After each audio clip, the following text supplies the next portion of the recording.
ঠাকুরকে ঘুরিয়ে পুজো দেবেন কেন? পূজা যদি দিতেই হয় সরাসরি পূজা দেবেন।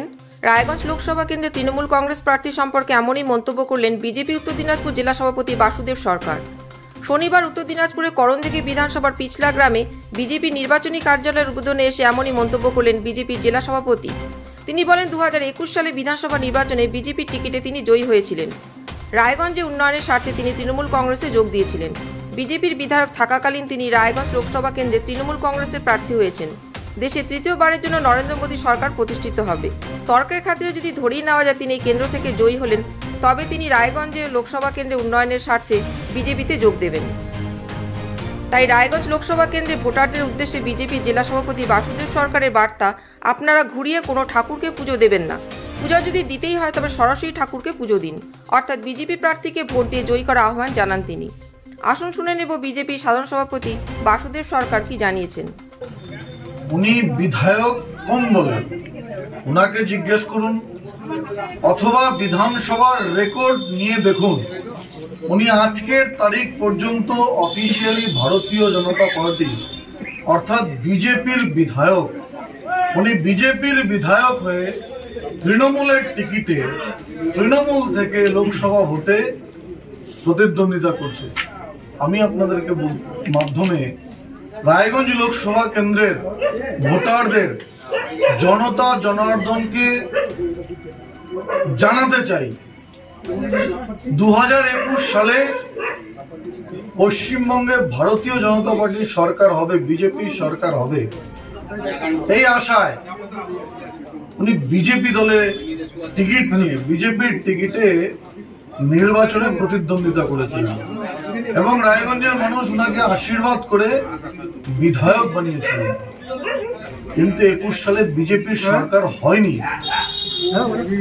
উনি মমতা ব্যানার্জির উন্নয়নে সামিল হওয়ার জন্য, মমতা ব্যানার্জির উন্নয়নে গা ভাসিয়ে উনি তৃণমূলে যোগ দিয়েছেন মমতা ব্যানার্জির উন্নয়নে সামিল হবেন বলে। সেই বিধায়ক 2024 সালে বিজেপির আজকের ডেটেও বিজেপির বিধায়ক থাকা সত্ত্বেও আজকে উনি তৃণমূলের টিকিটে প্রতিদ্বন্দ্বিতা করছে বিজেপির বিরুদ্ধে তৃণমূলের হয়ে।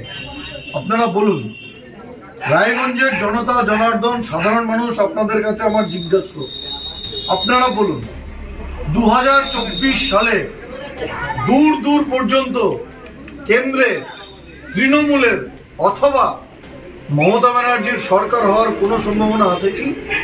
সবাই বলবে না। 2024 সালে কেন্দ্রে মোদিজিরই সরকার হবে, বিজেপিরই সরকার হবে। কিন্তু 2024 সালে উনি যদি শব্দটা লাগাচ্ছি, যদি রায়গঞ্জ থেকে ভোটে যেতেন, তাহলে উনি যেহেতু কেন্দ্রে মমতার সরকার হবে না, মোদিজিরই সরকার হবে, তখন মোদিজির উন্নয়নে সামিল হওয়ার জন্য উনি বিজেপি দলে যোগ দেবেন। কারণ উনি উন্নয়নে সামিল হতে চায়। 21 সালে বিজেপির টিকিটে জিতে উন্নয়নে সামিল হওয়ার জন্য তৃণমূলে গেছিলেন।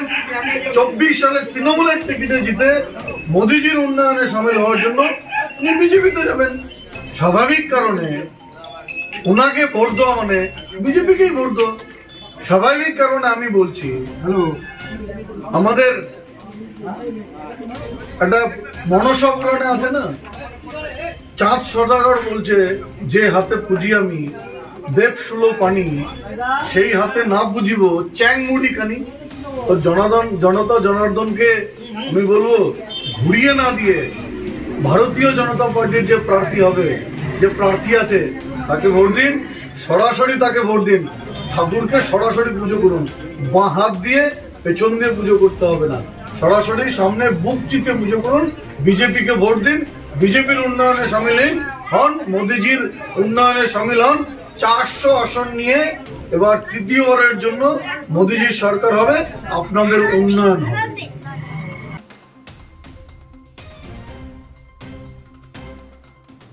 করণদিঘি থেকে অভি সিনহার রিপোর্ট, খাস খবর 8।